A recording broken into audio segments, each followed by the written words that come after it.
नमस्कार, आपका अपने YouTube चैनल कॉम्प्लेक्स क्लासेस में आप सभी लोगों का स्वागत है। तो इस वीडियो में हम लोग जो है प्रीवियस ईयर का क्वेश्चन देखने वाले हैं और इसका जो है पीडीएफ आप लोग प्राप्त करना चाहें तो टेलीग्राम चैनल से जुड़ सकते हैं। इस वीडियो में हम लोग जो है सामाजिक अध्ययन का डीएलएड फर्स्ट सेमेस्टर का 2022 का प्रीवियस ईयर क्वेश्चन देखने वाले हैं। ठीक है, तो आप लोग जो है लास्ट तक वीडियो में बने रहिएगा। 2019 का जो है पेपर हम करा चुके हैं, इसके बाद 2022 और इसके बाद जो है 2023 का क्वेश्चन जो है आप लोगों को कराएंगे। तो इसका जो है अन्य पेपर का अगर प्रीवियस ईयर क्वेश्चन देखना चाहते हैं तो आप लोग जो है चैनल पर विजिट करके प्लेलिस्ट हमने बना दिया है, वहां पर आप लोग देख सकते हैं। तो चलिए इसमें देखते हैं कि क्वेश्चन क्या क्या दिया हुआ है। ये 5वां पेपर है सामाजिक अध्ययन। ठीक है, यहाँ पे पहले ऑब्जेक्टिव क्वेश्चन दिया हुआ है। ऑब्जेक्टिव में क्या दिया हुआ है कि सबसे प्राचीन वेद, एक मिनट,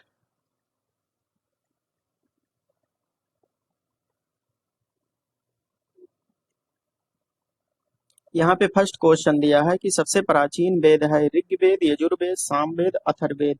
तो सबसे प्राचीन वेद जो होता है वो ऋग्वेद होता है। उसके बाद में सेकंड नंबर की बात करें तो त्रिपिटक कैसा ग्रंथ है, जैन साहित्य से संबंधित है या बौद्ध साहित्य का, वैदिक साहित्य का या इन सभी का। तो त्रिपिटक जो होता है ये त्रिपिटक आपका बौद्ध साहित्य से संबंधित है। तीसरे नंबर की बात करते हैं तो आदि मानव का मुख्य सहयोगी जानवर था बकरी, घोड़ा, कुत्ता या गाय। तो इसमें जो है आदि मानव का मुख्य सहयोगी जानवर की बात करें तो ये कुत्ता था। 4 नंबर की बात करें तो पुरापाषाण काल में मानव का व्यवसाय क्या था, आखेट, कृषि, व्यापार या शिल्प। तो इसमें जो है पुरापाषाण काल की बात करें तो मानव का जो है व्यवसाय जो है आखेट था। आखेट मीन्स होता है शिकार करना। उसके बाद में 5 नंबर की बात करते हैं हम लोग। 5 नंबर, कन्फ्यूशियस किस देश का रहने वाला था, मिस्र का या भारत का, चीन का या सऊदी अरब का। तो जो कन्फ्यूशियस था ये मिस्र, ये चीन का रहने वाला था। ठीक है, उसके बाद में पिरामिड किस देश में है, यूनान, मिस्र, रोम या सऊदी अरब। तो पिरामिड जो था ये मिस्र देश में जो है पाया जाता है। अपने देश का आदर्श वाक्य सत्यमेव जयते कहाँ से लिया गया है, कंठोपनिषद या मुंडकोपनिषद या उपनिषद या ऋग्वेद। तो ये जो सत्यमेव जयते लिया गया है ये मुंडकोपनिषद से लिया गया है। उसके बाद में 8 नंबर की बात करें तो कोसल महाजनपद की राजधानी थी श्रावस्ती, वाराणसी, चंपा या कौशाम्बी।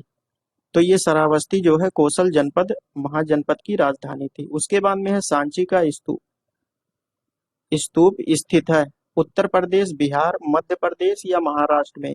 तो जो सांची का स्तूप स्थित है ये मध्य प्रदेश में स्थित है।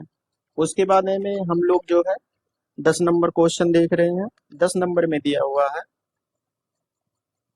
यहाँ पे देख सकते हैं। 10 नंबर में दिया है कि सूर्य के चारों ओर परिक्रमा करने वाले खगोलीय पिंड कहलाते हैं क्षुद्र ग्रह, उपग्रह, ग्रह या पुच्छल तारा। तो जो सूर्य के चारों ओर जो है परिक्रमा करते हैं खगोलीय पिंड उसे जो है ग्रह कहते हैं। 11 नंबर की बात करते हैं तो मानचित्र की उत्पत्ति मैप्पा से हुई है या किस भाषा का शब्द है, जर्मन का, अंग्रेजी, लैटिन या हिंदी। तो ये जो मैप्पा है ये लैटिन भाषा का शब्द है। 0 डिग्री अक्षांश को कहते हैं भूमध्य रेखा, कर्क रेखा, मकर रेखा या आर्कटिक रेखा। तो ये जो 0 डिग्री अक्षांश होता है इसे भूमध्य रेखा कहते हैं। 21 जून को सूर्य की किरणें सीधी पड़ती है मकर रेखा पर, आर्कटिक रेखा पर, विषुवत रेखा पर या कर्क रेखा पर। तो 21 जून को जो किरणें पड़ती है ये जो है कर्क रेखा पर ये सीधी पड़ती है। उसके बाद में इनमें से भारतीय अर्थशास्त्री कौन थे, भारतीय अर्थशास्त्री कौन थे, मार्शल, पीगू, जेके मेहता या कीन्स। तो यहाँ पे जेके मेहता जो थे ये भारतीय अर्थशास्त्री थे। उसके बाद में इतिहास के अध्ययन के स्रोत हैं साहित्य, शिलालेख, स्मारक या ये सभी। तो इसमें इतिहास के अध्ययन की अगर स्रोत की बात करें तो साहित्य भी हो जाएगा, शिलालेख, स्मारक, इन सभी के द्वारा जो है ये सभी जो है इतिहास का अध्ययन के स्रोत माने जाते हैं। उसके बाद में हम लोग जो है अति लघु उत्तरीय प्रश्नों को देखते हैं। यहाँ पे दिया है 16 नंबर। ये प्रत्येक क्वेश्चन जो है 1 नंबर का होता है। ठीक है, इसको ध्यान दीजिएगा। यहाँ पे दिया है कि पुरातात्विक स्रोतों के नाम लिखे, यानी पुरातात्विक स्रोत जो अलग अलग होते हैं उसके जो है नाम लिखना है। जैसे हो गया भग्नावशेष, उसके बाद में अभिलेख हो गया, हस्तलिपिक ग्रंथ हो गया, मुद्रा और सिक्के हो गए, पुरातात्विक उपकरण हो गया, अस्थिपंजर हो गया, पुरातात्विक स्थल हो गया, ये सभी जो है पुरातात्विक स्रोत के नाम है। ठीक है, एग्जाम में केवल इतना ही आपको लिखना है। अब यहाँ पे ये विस्तार से है। भग्नावशेष मतलब जैसे हो गया प्राचीन इमारतें हो गया, मूर्तियां हो गई, स्मारक हो गए, ये सभी जो है ये पुरातात्विक स्रोत, ये भग्नावशेष भग्नावशेष के अंतर्गत आता है। उसके बाद में शिलालेख में हो गया, जैसे शिलालेख हो गया, ताम्रपत्र हो गया, शिलालेख, ताम्रपत्र और मुद्राएं, जिनसे प्राचीन भाषा में लिखा जाता है। ठीक है, उसके बाद में हस्तलिखित ग्रंथ हो गया, जैसे प्राचीन ग्रंथ हो गया, पांडुलिपि हो गया और दस्तावेज हो गया, ये सभी जो है हस्तलिखित ग्रंथ है। तो आपको एग्जाम में क्या लिखना है, 1 नंबर का ये क्वेश्चन है, तो 1 नंबर का जब है तो पुरातात्विक स्रोतों के नाम लिखना है। तो नाम का मतलब हो गया केवल यही लिखना है, भग्नावशेष, उसके बाद में अभिलेख, हस्तलिखित ग्रंथ, मुद्रा और सिक्के, ये केवल लिखना है। ठीक है, ये तो समझाने के लिए यहाँ पे जो है हमने टाइप करवा दिया है। मुद्रा और सिक्के, मान लो कि यहाँ से अगर क्वेश्चन आ जाए तो भी आपका काम बन जाएगा। ठीक है, मुद्रा और सिक्के हो गए जैसे विभिन्न कालखंडों में मुद्राएं जो अर्थशास्त्र, अर्थव्यवस्था और शासन के बारे में जानकारी देते हैं, इसीलिए मुद्रा और सिक्कों का उपयोग जो है पुरातात्विक स्रोत के रूप में माना जाता है। पुरातात्विक उपकरण जैसे हो गए प्राचीन काल में उपयोग किए गए उपकरण, हथियार और अन्य वस्तुएं, ये सभी पुरातात्विक उपकरण होते हैं। अस्थिपंजर जैसे हो गया प्राचीन मानव समूहों के बारे में जानकारी प्रदान करते हैं। ठीक है, अस्थिपंजर के द्वारा। उसके बाद में पुरातात्विक स्थल हो गया, जैसे प्राचीन बस्तियां, कब्रिस्तान और धार्मिक स्थल के द्वारा जो है पुरातात्विक स्रोतों के अंतर्गत ये सभी आते हैं। उसके बाद में सेकंड क्वेश्चन देखते हैं। यहाँ पे दिया है कि हर्षचरित की रचना किसने की थी। तो हर्षचरित की रचना जो है, हर्षचरित की रचना जो है, हर्षचरित यहाँ पे बाणभट्ट द्वारा हर्षचरित की रचना जो है बाणभट्ट ने किया था, जो कि संस्कृत के प्रसिद्ध जो है कवि थे बाणभट्ट, और यह सम्राट हर्षवर्धन के जीवन और शासन काल पर आधारित था। ठीक है, उसके बाद में जो है तीजे 18 नंबर की बात करते हैं। 18 नंबर में दिया है चीन की महान दीवार का निर्माण कौन था। तो चीन की महान दीवार की अगर बात करें तो चीन के विभिन्न सम्राटों ने इसे कई शताब्दियों में बनवाया था। इसकी शुरुआत जो है 7वीं शताब्दी ईसा पूर्व में हुई थी। तो चीन के जो है विभिन्न सम्राटों ने बनवाया था। ठीक है, उसके बाद में दिया है कि मम्मी क्या होता था। तो मम्मी मृत शरीर जिसे रसायन द्वारा जो है संरक्षित किया जाता था उसे जो है मम्मी कहते थे। मम्मी बनाने की प्रथा प्राचीन मिस्र में हुई थी। तो मम्मी बनाने की प्रथा जो है ये मिस्र में प्रसिद्ध थी। उसके बाद में जैन धर्म के संस्थापक कौन थे। जैन धर्म के संस्थापक जो है महावीर स्वामी जो है 24वें तीर्थंकर थे, जैन धर्म के संस्थापक माना जाता है। ठीक है, इनको। उसके बाद में अर्थशास्त्र का जनक किसे कहा जाता है। अर्थशास्त्र का जनक जो है ये चाणक्य को माना जाता है। ये चाणक्य लिखा हुआ है, चाणक्य को माना जाता है प्राचीन भारत में अर्थशास्त्र का जनक माना जाता है। उन्होंने अर्थशास्त्र नामक ग्रंथ लिखी थी। ठीक है, अब ये भी क्वेश्चन पूछ सकता है कि अर्थशास्त्र पुस्तक जो है वो किस पर संबंधित है। तो ये राजनीतिक जीवन पर संबंधित है। उसके बाद में ग्राम पंचायत के 2 कार्य लिखिए। तो ग्राम पंचायत के अगर 2 कार्य की बात करें तो विकास कार्य होता है, एक सामाजिक न्याय होता है। विकास कार्य के अंतर्गत जैसे हो गया सड़क, बिजली, पानी और स्वच्छता जैसे सुविधाओं को ठीक करना, और उसके बाद में सामाजिक न्याय जैसे शिक्षा, स्वास्थ्य और सामाजिक सुरक्षा जैसे सेवाओं की व्यवस्था करना। ठीक है, उसके बाद में 23 नंबर की बात करते हैं। 23 नंबर में दिया है कि सड़क सहायक संबंधी 2 प्रमुख नियम बताइए। तो 2 प्रमुख नियम की बात करें तो यातायात नियमों का पालन करना चाहिए, और उसके बाद में जो है सुरक्षित ड्राइवरी करना चाहिए। शराब पीकर जो है गाड़ी को चलाना नहीं चाहिए, और उसके बाद में गति सीमा का पालन करते हुए लाल बत्ती पर रुके और गलत साइड पर गाड़ी ना चलाएं। तो ये जो है सड़क सहायक संबंधी नियम है, 2 नियम हो गए। ठीक है, इसको आप लोग ध्यान में रखिएगा। उसके बाद में हम देखते हैं 24 नंबर। 24 नंबर में दिया है कि अक्षांश रेखा किसे कहते हैं। तो पृथ्वी की सतह पर खींची गई क्षैतिज रेखा जो पश्चिम से पूरब की ओर फैली हुई है, पश्चिम से पूरब की ओर फैली हुई है। जैसे ये पृथ्वी हो गया, ये भूमध्य रेखा हो गया, तो यहाँ पे जो पूरब से पश्चिम की ओर इस प्रकार से रेखा होती है, इस प्रकार से, इसे जो है क्षैतिज रेखाएं। ठीक है, क्षैतिज रेखाएं जो पश्चिम से पूरब की ओर फैली हुई है उसे अक्षांश रेखा कहते हैं। ये भूमध्य रेखा से ध्रुव तक जाती है। ये भूमध्य रेखा, ये भूमध्य रेखा हो गया। ठीक है, इसे भूमध्य रेखा कहते हैं, और ये रेखा जो है भूमध्य रेखा से होते हुए ध्रुव तक जाती है। इस प्रकार से ये नॉर्थ पोल हो गया, ये साउथ पोल हो गया। अक्षांश रेखाएं स्थानों के अक्षांश को निर्धारित करते हैं। ठीक है, स्थानों के अक्षांश को निर्धारित करते हैं। इतिहास की कोई एक उपयुक्त परिभाषा लिखिए। तो अतीत अतीत में घटित घटनाओं का अध्ययन करना ही इतिहास कहलाता है। ठीक है, अतीत में घटित घटनाओं का अध्ययन करना इतिहास कहलाता है। इसमें मानव सभ्यता के विकास, सामाजिक, राजनीतिक, आर्थिक और सांस्कृतिक परिवर्तनों का अध्ययन किया जाता है। उसके बाद में जीवाश्म किसे कहते हैं? तो प्राचीन जीवों के अवशेष जो चट्टानों में संरक्षित हो जाते हैं उसे जीवाश्म कहते हैं। वह हमें पृथ्वी के इतिहास और जीवन के विकास में जानकारी देते हैं। ठीक है, उसके बाद में है पाषाण काल को कितने भागों में बांटा गया है? तो पाषाण काल की बात करें तो मानव इतिहास का सबसे लंबा कालखंड यही है और इसको तीन भागों में बांटा गया है। पूरा पाषाण काल, मध्य पाषाण काल और नव पाषाण काल में जो है तीन तीन भागों में बांटा गया है। उसके बाद में है यहाँ पे गीजा का पिरामिड किसने कब बनवाया था? तो गीजा की पिरामिड की बात करें तो चौथा खुम्फू 2580-2560 ईसा पूर्व के बीच में बनवाया गया था। यह प्राचीन मिस्र में तीन पिरामिडों में से सबसे बड़ा है। ठीक है, इसका निर्माण जो है पत्थरों और चूना पत्थर के विशाल ब्लॉकों से किया गया था। यह मिस्र और विश्व की सबसे प्रसिद्ध प्राचीन स्मारकों में से एक माना जाता है। 29 नंबर की बात करें तो अफ्रीका महाद्वीप की जो सर्वोच्च चोटी का नाम बताइए। तो अफ्रीका महाद्वीप की सर्वोच्च चोटी जो है माउंट माउंट किलिमंजारो है, जो कि तंजानिया में स्थित है। केवल बस इतना ही हो गया। अब यहाँ पे नीचे जो बता रहे हैं स्ट्रा पॉइंट है। अगर इसकी ऊंचाई पूछ ले तो 5895 मीटर है या 19,341 फीट है। ठीक है, उसके बाद में यह ज्वालामुखी पर्वत है। ये माउंट किलिमंजारो जो है एक प्रकार का ज्वालामुखी पर्वत है, तीन शंकुओं से बना हुआ है, कीबो, मबेनी और सिरा। ये नहीं पूछा जाएगा। यह अफ्रीका और विश्व की सबसे ऊंची स्वतंत्र चोटी में से एक है। ठीक है, उसके बाद में 30 नंबर की बात करते हैं। विक्रम साराभाई अंतरिक्ष केंद्र कहाँ स्थित है? तो विक्रम साराभाई अंतरिक्ष केंद्र जो है तिरुवनंतपुरम भारत में स्थित है। अब यहाँ पे इतना जो है इसका जो है आंसर हो गया। भारतीय अंतरिक्ष अनुसंधान संगठन इसरो, इसरो का मुख्यालय यही है। ठीक है, मुख्यालय है। उसके बाद में इसका नाम जो है भारतीय अंतरिक्ष कार्यक्रम के डॉक्टर विक्रम साराभाई के नाम पर जो है पड़ा था। यह केंद्र अंतरिक्ष अनुसंधान और विकास, उपग्रह प्रक्षेपण, ग्रहों की खोज और अंतरिक्ष विज्ञान से संबंधित गतिविधि का केंद्र है। तो ये एक नंबर का हो गया। इसमें जो एक्स्ट्रा क्वेश्चन बताए हैं उसको भी आप लोग याद करके जाइएगा, क्योंकि प्रीवियस ईयर से उसी बेस पे जो है ये क्वेश्चन हम एक्स्ट्रा यहाँ पे सॉल्व करा रहे हैं। जो एक वन लाइनर में पूछता है उसको आप लोग ध्यान रखिएगा किस प्रकार से क्वेश्चन पूछा जाता है, क्योंकि 30 वर्ड में लिखना होता है। अगर एग्जाम में इतना लंबा लिखेंगे तो आपका टाइम बर्बाद हो जाएगा और क्वेश्चन छूट जाएगा।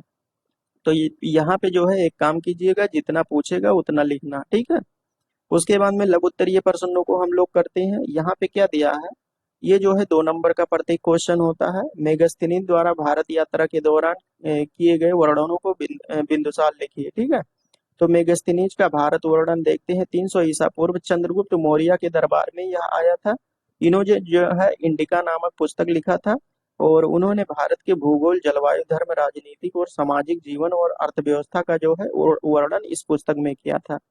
मौर्य साम्राज्य की शक्ति, समृद्धि और कुशल प्रशासन का भी उल्लेख इसमें किया गया था। और उसके बाद में कृषि, व्यापार और हस्तशिल्प के महत्व पर प्रकाश डाला गया है। सामाजिक रीति रिवाज, धार्मिक विश्वासों और कानूनों का वर्णन भी इसमें किया गया है।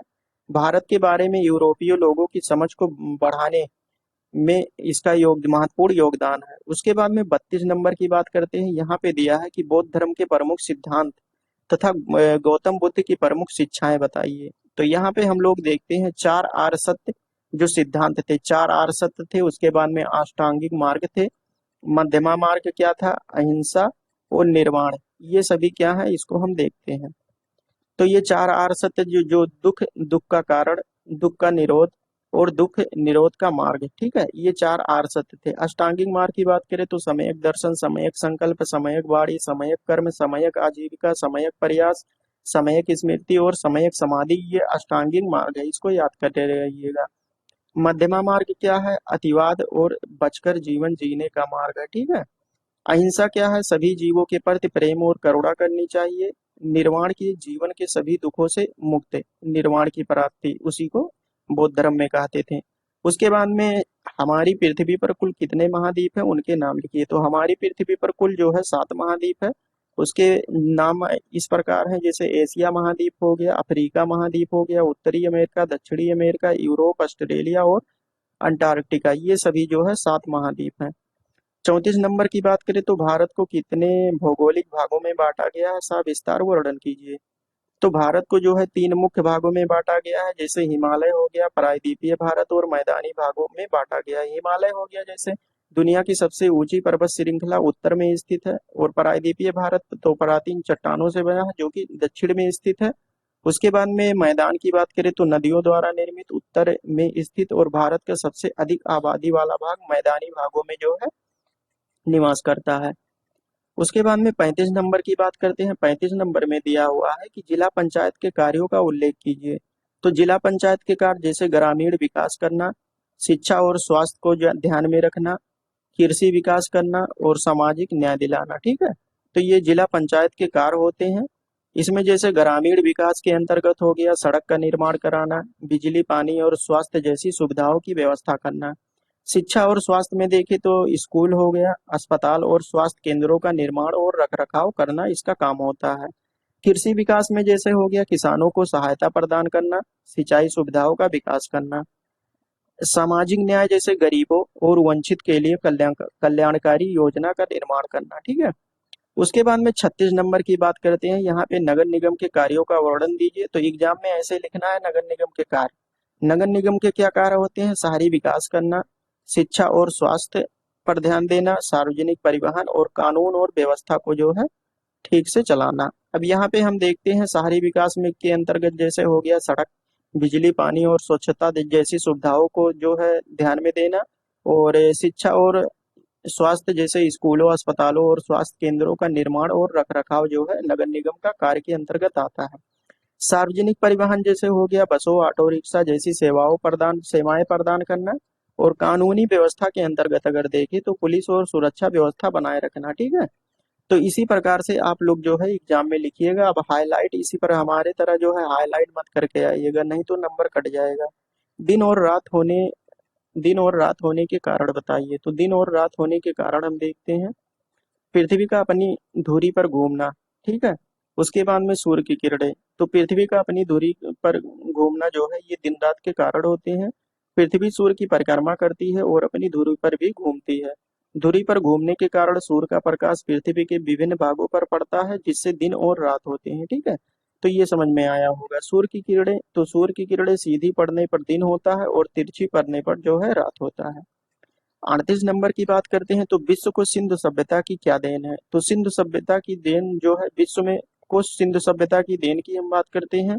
जैसे हो गया शहरी नियोजन और वास्तुकला, जो वहां पे शहरी नियोजन था। ठीक है, वास्तुकला, कृषि और पशुपालन हो गया, व्यापार और वाणिज्य के क्षेत्र में क्या क्या दिया गया है विश्व को, कला और सांस्कृतिक, लिपि और भाषा। उसके बाद में विज्ञान और तकनीकी के बारे में हम लोग देखते हैं।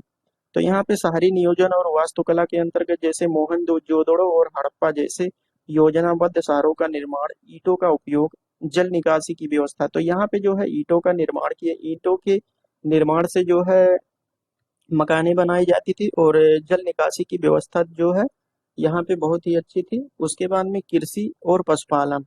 कृषि में जैसे हो गया गेहूं, जौ, चावल, कपास और मटर जैसे फसलों की खेती होती थी। मवेशी, भेड़, बकरियां का पालन किया जाता। ठीक ठीक है, हड़प्पा सभ्यता में। उसके बाद में व्यापार और वाणिज्य, दूर दूर के देशों का व्यापार हड़प्पा सभ्यता का विस्तृत व्यापारिक नेटवर्क था। कला और संस्कृति की बात करें तो मूर्तियां, मुद्राएं, मिट्टी के बर्तन, आभूषण, नृत्य और संगीत, ये सभी कला और सांस्कृतिक थे।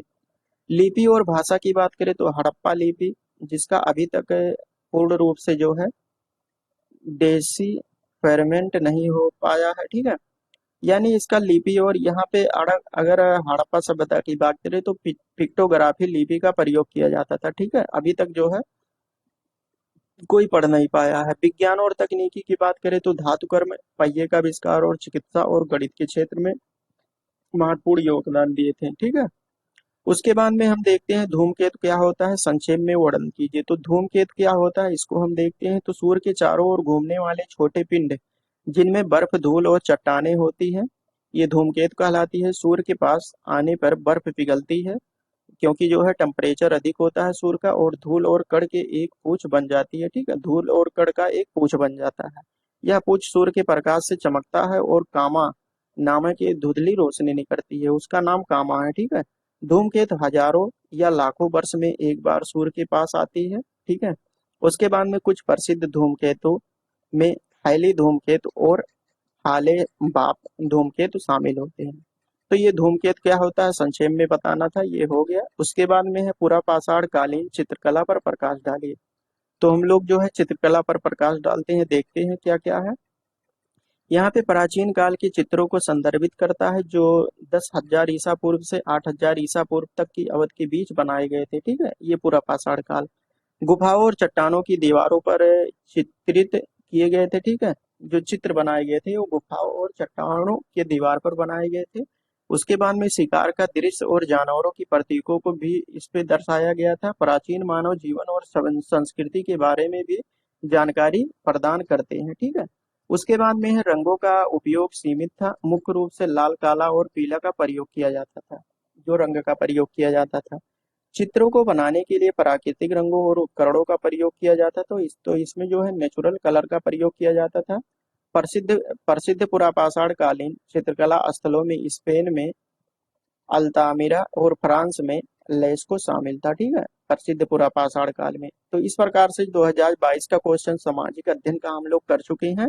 और उसके बाद में इसके अलावा आप लोग अन्य पेपर को देखना चाहें तो चैनल पर जो है जाकर विजिट कर सकते हैं। वहाँ पे प्लेलिस्ट हमने बना दिया है, या तो डिस्क्रिप्शन बॉक्स में आप लोग लिंक दिया हुआ है, वहां से जो है डायरेक्ट आप लोग प्लेलिस्ट पर जा सकते हैं। तो चलिए दोस्तों, अगले वीडियो में हम लोग जो है 2023 का क्वेश्चन जो है प्रीवियस ईयर क्वेश्चन सॉल्व करेंगे। तो ये इस प्रकार से जो है हमारा ये 2022 का कंप्लीट हो गया है। इसका पीडीएफ प्राप्त करना चाहें तो टेलीग्राम चैनल से जुड़ सकते हैं, वहां पे आपको पीडीएफ इसका प्राप्त हो जाएगा। और उसके बाद में सोशल मीडिया से जुड़ना चाहें तो आप लोग जुड़ सकते हैं। और वीडियो अगर अच्छा लगा हो तो लाइक कीजिए, और किसी भी प्रकार से किसी क्वेश्चन में दिक्कत आ रही है तो कमेंट कीजिए और अपने दोस्तों के पास शेयर कीजिए। और अभी तक जो लोग सब्सक्राइब नहीं किए हैं सब्सक्राइब कर दीजिए। तो चलिए दोस्तों, अगले वीडियो में मिलते हैं, तब तक के लिए जय हिंद जय भारत।